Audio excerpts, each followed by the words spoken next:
This is the Latin News Podcast. I'm Richard McCall, your host here in Bogota, Colombia. My very special guest this week is Andrew Thompson. He's a journalist, political risk analyst covering Latin America. He's the second time on the Latin News Podcast. So this week we are going to be discussing a special report brought out by LatinNews, and it's called "Is the Latin American Illicit Drug Business Changing?" Authored, of course, by Andrew Thompson. So welcome back on the podcast, Andrew.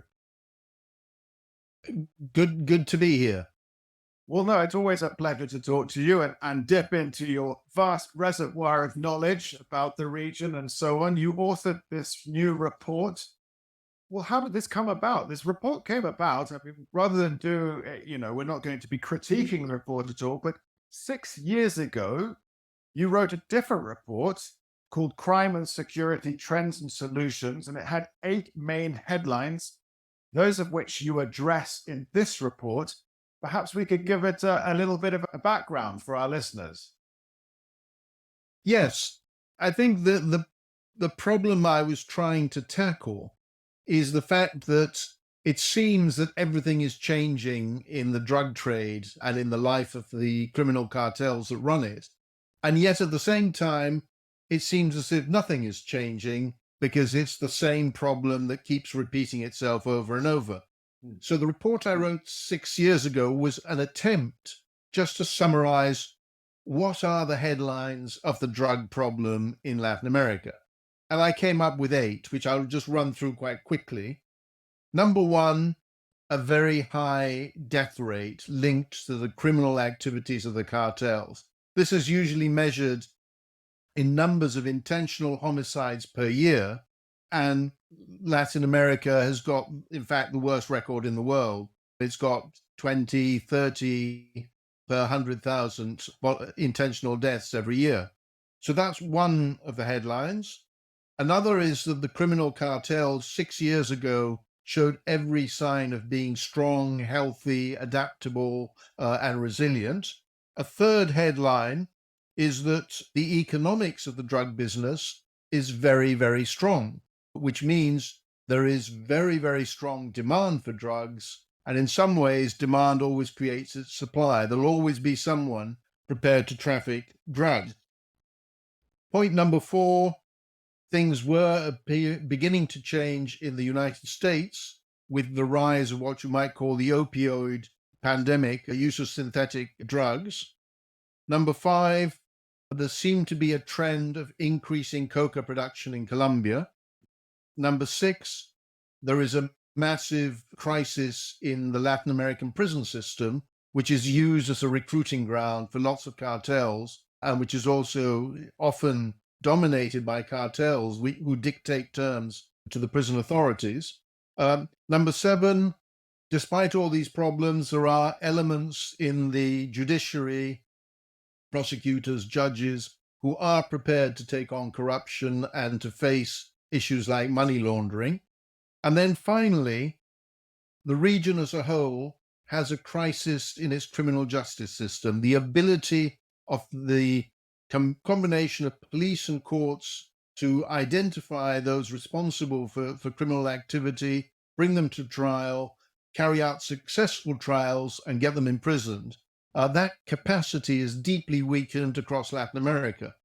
So, to cut a long story short, if we jump forward 6 years to 2023 and we run down those lists of headlines, they really haven't changed much. Some of the names have changed. Some of the cartels are more powerful than they used to be. Some have split. A lot has happened. But as I say, in some senses, it's the same old going round.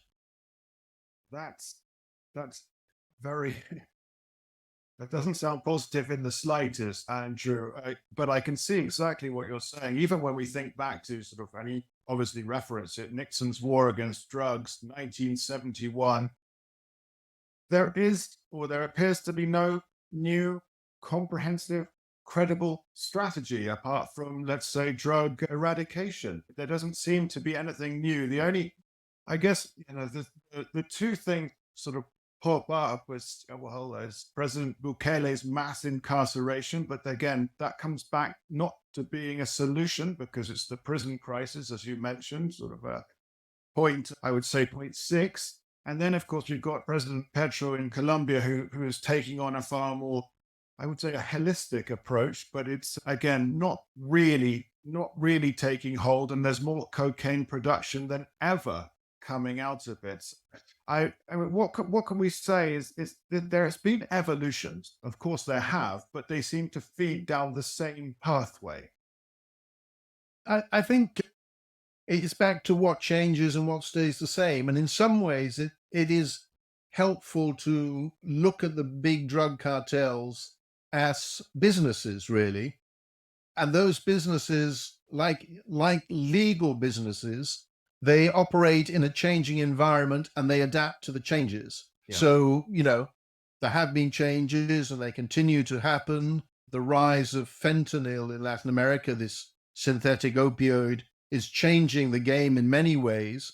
And if you look at the major Mexican and Colombian cartels, they're adapting to that.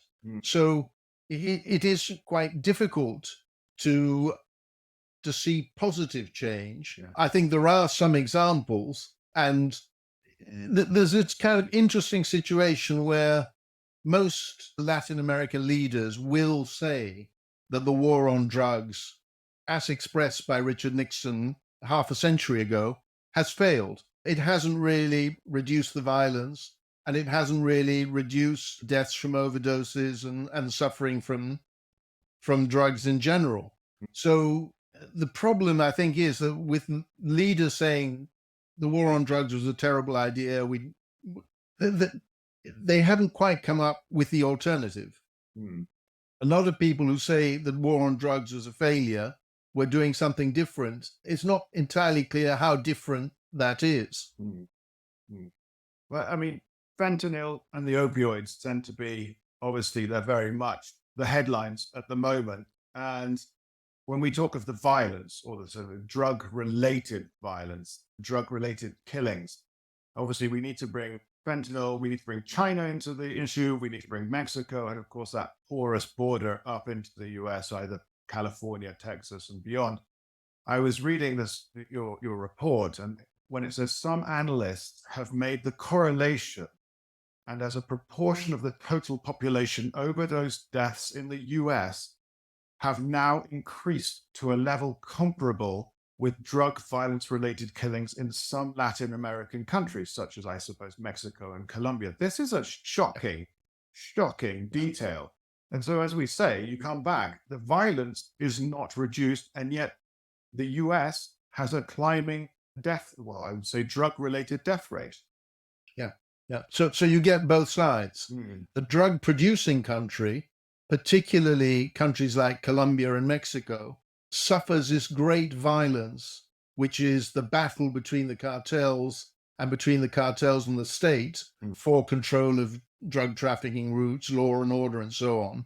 And in most recent years, both Colombia and Mexico have had an annual homicide rate per 100,000 members of the population ranging between 20 and 30 and per 100,000. And to put this in context, the World Health Organization says that anything above 10 per 100,000 is of epidemic proportions. So that is a murder crisis. That's on the production side. The data from the United States says that on the consumption side, there are now more than 100,000 deaths from overdoses every year. And that works out as not homicide, but death from overdose in the US is around 20 per 100,000 members of the population. So you have this activity, illicit drug production and distribution, which is killing people at source, and it's killing people, it's killing people on the production side and killing people on the consumption side. So it is a terrible tragedy. And there is still, despite its tragic proportions, it is still not clear what governments can actually do to stop it. Well, I mean, as suggested in the report, we've got the elements coming from China arriving in largely in Mexico. There used to be a cooperation between China and the United States, which is now obviously it's not so cooperative, and there is a weak cooperation between Mexico and the US. So it seems like the perfect storm between these things. Perhaps though we should talk about the fentanyl process just for a little bit of background. Yes. So we leave China, where whatever is produced. And then it goes to Mexico through ports such as, I imagine, Puerto Vallarta, Manzanillo, obviously on the Caribbean side as well. Perhaps you could continue. Yeah. I think that the key thing is that it is a triangle: China, Mexico, US. When fentanyl became increasingly available, it brought with it one really important difference, which is that up to that point, major drugs in Latin America had largely been plant-based. Marijuana, coca for cocaine, and poppies for opium. And that agricultural side to the business meant that it was all about finding places to cultivate that are hidden away from the government and from the police and other authorities, and managing very, very large numbers of people. I think the cocaine business in Colombia employs about 250,000 people indirectly. So very, very large, if you like, operations. Fentanyl, on the other hand, can be made in a laboratory, doesn't need vast amounts of land, doesn't require cultivation. What it requires are certain key chemicals, which are widely known as precursor chemicals and even pre-precursor chemicals, which go into the production of this synthetic drug. So from one angle, initially, you might say, well, this is a massive threat to the drug cartels in Colombia and Mexico because it opens up the game to competition, and a lot of people could produce fentanyl. However, that doesn't seem to have happened. What does seem to have happened is that various criminal groups in China, allegedly with complicity of the authorities, that's open to argument, started exporting fentanyl first to the United States. But then, as the US began to request the Chinese government take action to stop this flow of exports, which it did, and the Chinese authorities did initially respond positively, it then became more logical, if you like, to send the fentanyl to Mexico, where the big cartels could traffic it across the border into the United States. That relationship has been changing. It's argued and accepted by a number of US experts that China no longer exports any fentanyl directly to the United States. And in that sense, China can say, we're doing our bit, we have done our bit. There's a 1961 international convention which allows governments to cooperate to stop harmful chemicals and drugs, and that's being used. What now happens is the Chinese government says, we're not involved, but a number of Chinese chemical companies are exporting the precursor chemicals to Mexico, where the big cartels, Sinaloa and Jalisco, have created their own laboratories, hired their own chemists, and built an industry that converts precursor chemicals into fentanyl, which is then smuggled across into the United States. So it becomes a more complicated triangular relationship. And if you look at the parties to that triangle, there are problems in every combination you look at. So if you look at the China-US relationship, it is unlikely that they will cooperate again on drug eradication because there is a superpower battle going on between them, and they are, if you like, adversaries. So it's very hard to see China going back to the position before 2019 when it was fairly cooperative. If you look at the relationship between Mexico and China, it's always been quite low level. And that's because, in the sense, they're both rivals for access to the US market, for, reshoring and all sorts of production activities. There is very, very little trade between Mexico and China. Andrés Manuel López Obrador, the president of Mexico, has asked China to help stop exporting fentanyl. He's got a strange position because he claims that Mexico doesn't produce any fentanyl at all, and yet he's asking China to help reduce the flow. And in some ways, it's paradoxical. The relationship between the US and Mexico could potentially be the most productive in reducing the flow of these drugs. But that relationship is very, very stressed and strained at the moment over issues like migration. And Mexico has basically been unwilling to cooperate much more closely with the United States. So you look at this triangle from all the different angles, and you come out with a fairly pessimistic reading of what might be possible in an attempt to control the spread of fentanyl.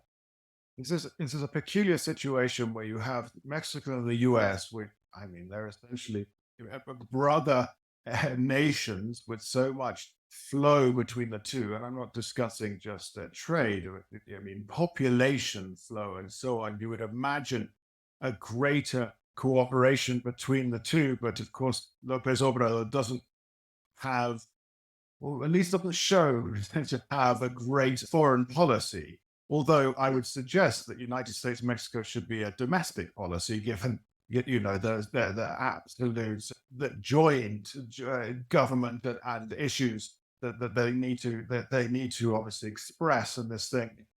It's very strange to me. Well, with a Biden presidency, it's very strange to me with Lopez Obrador, and of course elections coming up. Do we see any potential possibility of greater cooperation between the two countries in coming months and years? I think that argument is basically the relationship with López Obrador is pretty poor at the moment in terms of cooperation on anti-criminal cooperation. Therefore, with Mexican elections in June next year, you would expect the United States to be looking to who wins, who succeeds López Obrador. Of course, there are US elections also in November next year. So the policy will largely depend on who wins that. Biden is in a difficult situation. He is really, because of domestic pressure and attacks from the Republicans, he's very, very cautious about the whole migration issue. And what seems to have happened, interestingly, both with Trump and with Biden, is that, if you like, the migration issue is Mexico's trump card. Mexico acts as a buffer state by trying to control its southern border with Central America. It has the capacity to help the United States reduce the migrant flow up to a point. Different Mexican governments have accepted the whole remain in Mexico approach, where applicants for asylum in the US were to be and are to be processed in Mexico. And it seems that a succession of US presidents, and this does apply to Biden, have sought concessions from Mexico on migration. And the price of that has been to put up with a much less cooperative Mexican stance on the issue of the cartels. And it seems that drug control, while always there in the rhetoric, and some things have happened under Biden, there are some measures that are being taken, but on the whole, it's kind of second fiddle to the big migration issue. And that means in many ways that Biden is going into an election year partly on the defensive, with the Republicans trying to raise the whole temperature around migration. And of course, there's what I would call sort of populist statements of, send the military into Mexico type thing. What kind of reality? Do we really think this is a possibility? It's a difficult one.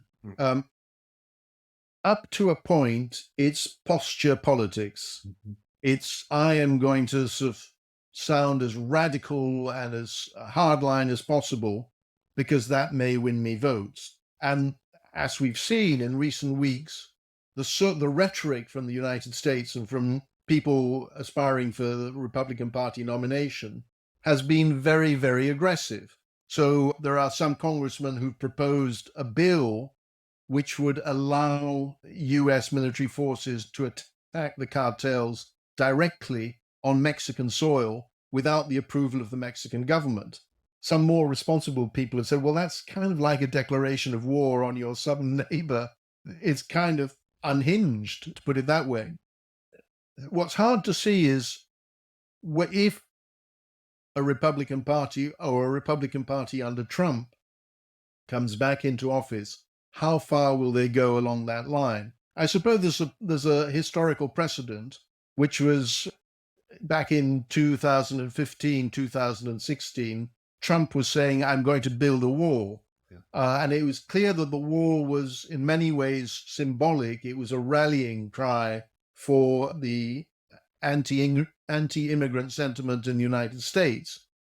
Trump did come to power in shortly after those elections, and some bits of the wall were built. It's still not a wall across all the frontier, which would be 3,000 kilometers or whatever it is. And strangely enough, under Biden, a little segment of wall is now also being built. So it's difficult to say what is rhetoric and what is an appeal to nativist sentiment and what will actually happen. I don't think there will be a war with Mexico. Some radical actions might happen. There is a whole debate going on in the United States whether the cartels, which are termed, I've got the exact term for, yes, at present, Mexican cartels are known as TCOs, transnational criminal organizations. Huh. And if you are a TCO in US law, there's lots that the government can do. It can freeze your bank accounts. It can intervene in all sorts of ways. But a lot of the right of the Republican Party wants the Mexican cartels to be redesignated as FTOs, which are foreign terrorist organizations. And they're making the argument that the Sinaloa cartel should be treated in the same way as you might treat Islamic terrorists. It's an extreme case. Again, I think this is largely rhetorical and an appeal to the emotions. Having the cartels designated terrorist organizations doesn't really allow the government to do much more, but it would certainly increase Mexico's irritation and alienation from the whole process, and on balance, be counterproductive. Yeah, I think so too. Very interesting and concerning development there, isn't it? This business, it's just so profitable, violent, and deeply embedded in the economy. And if we think about that, let's move further south. The fentanyl market, I mean, people are saying, and I know that you quoted Insight Crime, that it's unlikely to permeate very much into South America, but my personal feeling is, well, it will come. I mean, but again, the point is that fentanyl is established small markets where there was already a pre-established opioid market. So I'm assuming that's the kind of tri-frontier Paraguay, Brazil, Argentina end of things. It's an interesting situation to try and see. The argument why fentanyl might not spread through Latin America is that its rise in the United States came about by a particular set of circumstances. And that set of circumstances was that a large number of doctors prescribed painkillers to a very large section of the population, and some of those became addicted to the painkillers and started on, if you like, an escalation path, which led them from certain controlled branded drugs to other drugs laced with fentanyl. And you had this, if you like, this captive market that has driven the rise of fentanyl across the US.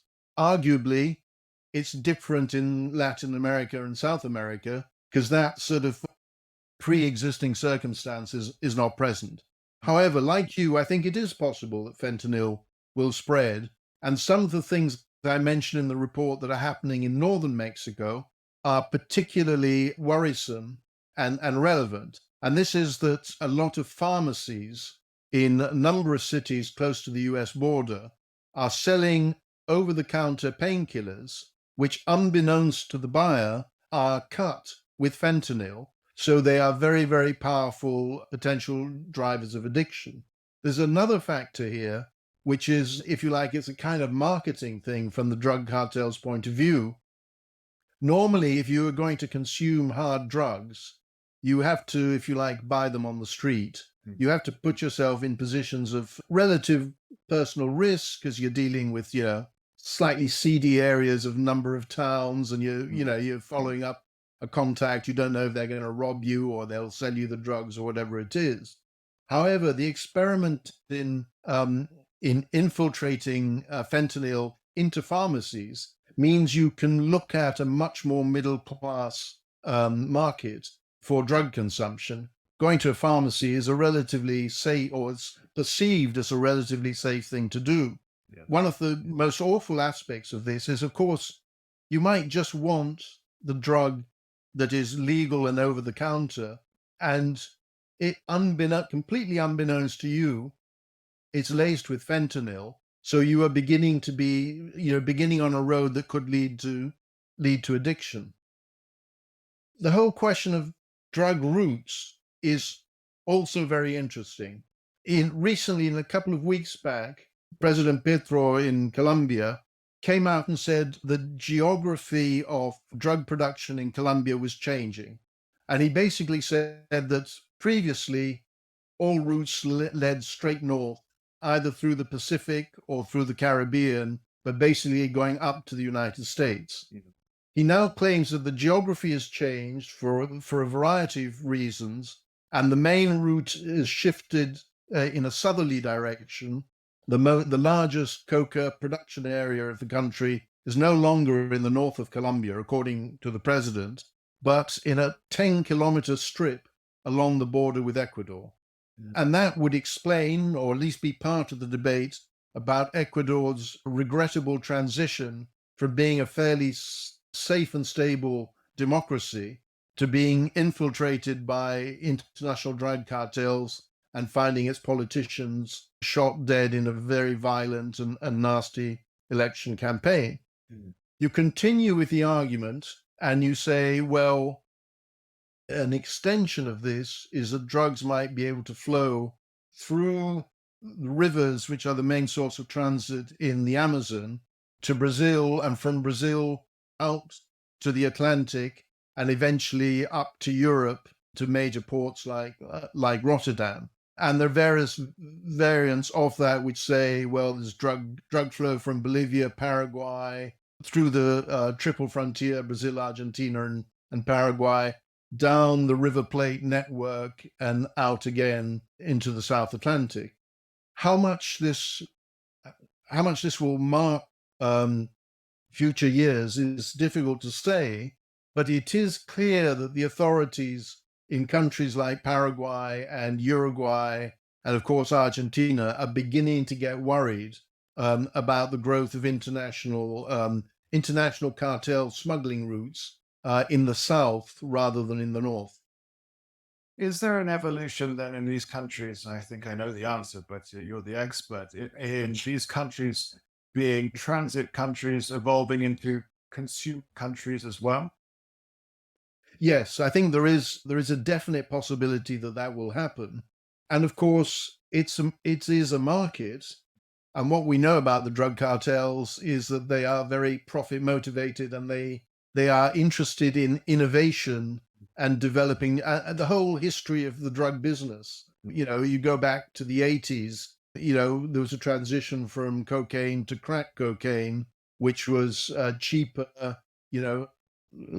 allowed access to a wider market in US cities. And there's no point in denying it. There is significant drug addiction in a number of Latin American countries. I have a relative who lives in a part of Sao Paulo called Cracolandia, which is known for drug abuse and drug use. Rents are fairly low because it's got a sort of fairly bad name. But there is a significant drug consuming market in different Latin American countries. And it can be expected as living standards increase slowly, unfortunately, but as they increase, the interest in drugs may also increase. Coming back to President Petro's statement, I find this very interesting. Indeed, the geography of coca cultivation and laboratories defined by US demand, it does seem a little bit nebulous from his front. This has been studied immensely in the last few weeks since he said it, and of course the violence into Ecuador. Well, part of the issue, as I see it, that we have had an episode here on Ecuador, is of course when President Correa was in power, he basically threw out the DEA and the US military around. I think they had a base around Manta on the Pacific coast. Ecuador's ability to trace and trap and capture the transportation of drugs became almost nil. I mean, their infrastructure for this. And so for me, it's a response to the cartels obviously saying, well, most of our shipments are, if they're apprehended in transportation routes.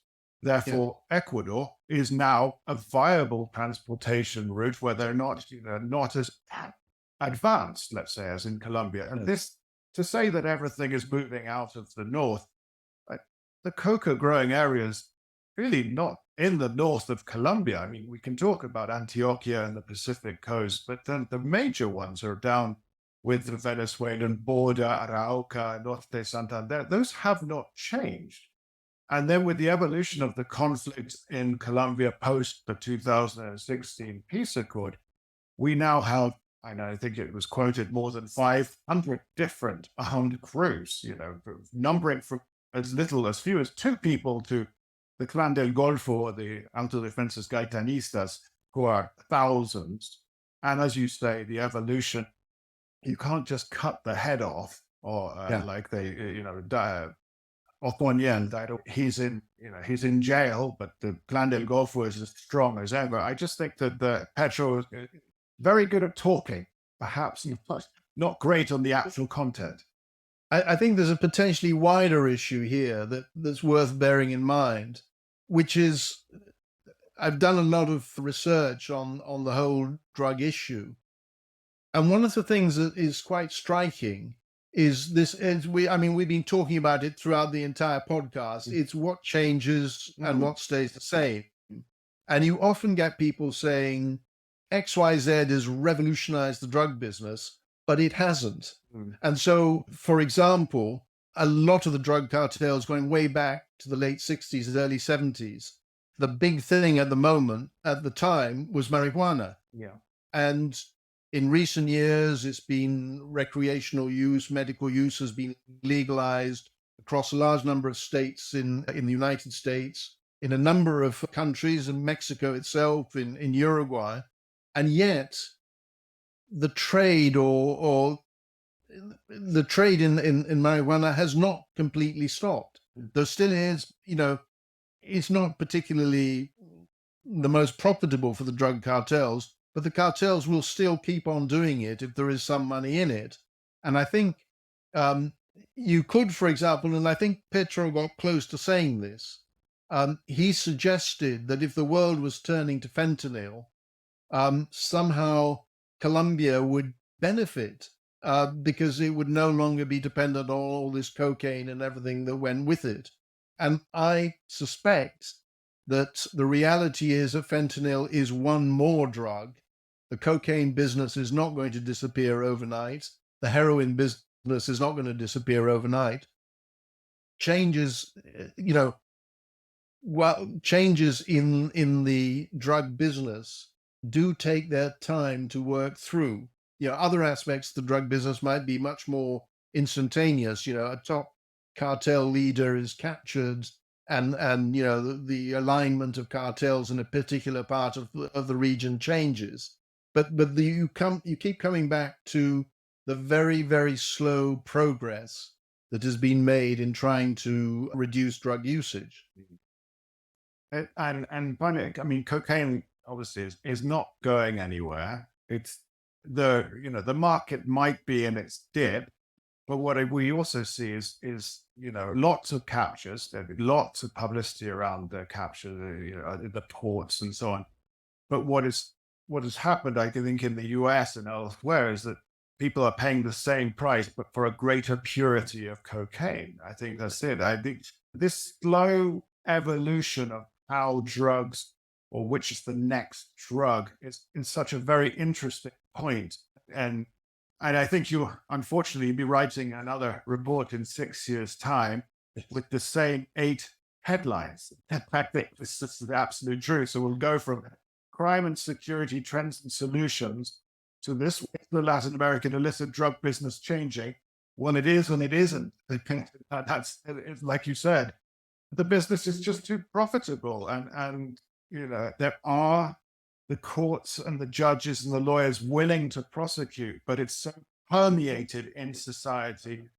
It does follow market economics. The cartels will go where the money is, I think. Have you got anything else we need to add here, Andrew? Yes, having got to this point in the podcast, I feel a strong need to say something positive. I'll go for it. There is essentially those who say the war on drugs has been a failure often support a whole series of measures. There's never going to be a single silver bullet that solves the drug issue, but there are a number of things that can be helpful in different combinations. So, actually reforming the Latin American prison system would make a significant difference. If you look at countries like Portugal, which effectively decriminalized part of the drug business and said we should treat it much, much more as a public health issue. This is about working with addicts it's about ensuring they get clean needles so they don't kill themselves injecting with dirty needles. There's a whole series of things that can contribute. And I think in some senses, the challenge is there for Latin American presidents who say that the war on drugs was a disaster. The onus is on them to try and come up with more effective policies. The other thing I'd like to say, I'm aware this is a big jump, but there is one very significant difference on either side of the Mexico-US border.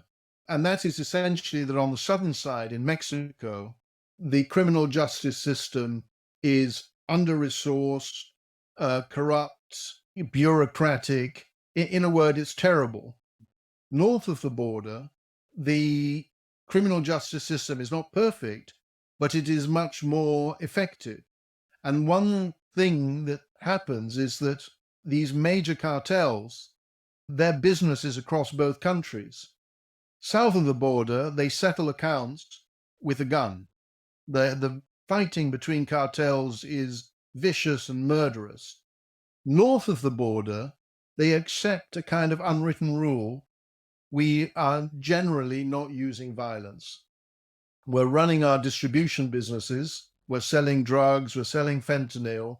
But on the whole, we try and avoid violence, because if we use violence, there is a strong likelihood that we will be identified, brought to justice, brought to a court, and put into a US maximum security prison, which, unlike some other prisons in the region, are very, very hard to break out of, verging on impossible. So at the risk of sounding like an apologist for the United States, the reality is that an effective criminal justice system does slightly change the balance of forces, and leads, that all societies have powerful criminal groups. The question is, what level of violence do they operate at? And if something can be done in a Latin American country to increase the chances of prosecution and sentencing, that has to be a positive thing, coupled with a whole lot of other more public health oriented measures. This is true. I mean, most Latin American countries have this issue, as you say, with just as the Mexican justice system, very difficult to pursue. But again, there are those who wish to pursue it. There are those that they must be supported and therefore backed up in this fight. I mean, not a war against drugs per se as 1971, but as you are suggesting now, the credible alternative strategies, and of course, reducing violence. I think is the huge detail, not just addiction and obviously criminality, but it's the reduction in violence. Thank you, Andrew Thompson, journalist and political risk analyst for covering Latin America. It has been a fantastic conversation discussing your reports, one from 6 years ago, one from this year. I really hope that in 6 years' time or less, that you can write a report that shows, again, how the business has changed, but for the better for, these economies, these people, these populations. Thank you very much. And I'm sure it will be difficult to track, the next 6 years. Well, I don't ask to predict that because neither of us will come out smiling. But thank you so much, Andrew Thompson, for your time. This has been the Latin News podcast. We've been discussing the illicit drug business. Has it been changing in the last few years? What about fentanyl, cocaine? Obviously, as we said, the opioid crisis in the United States. Thank you for listening and goodbye. Thank you.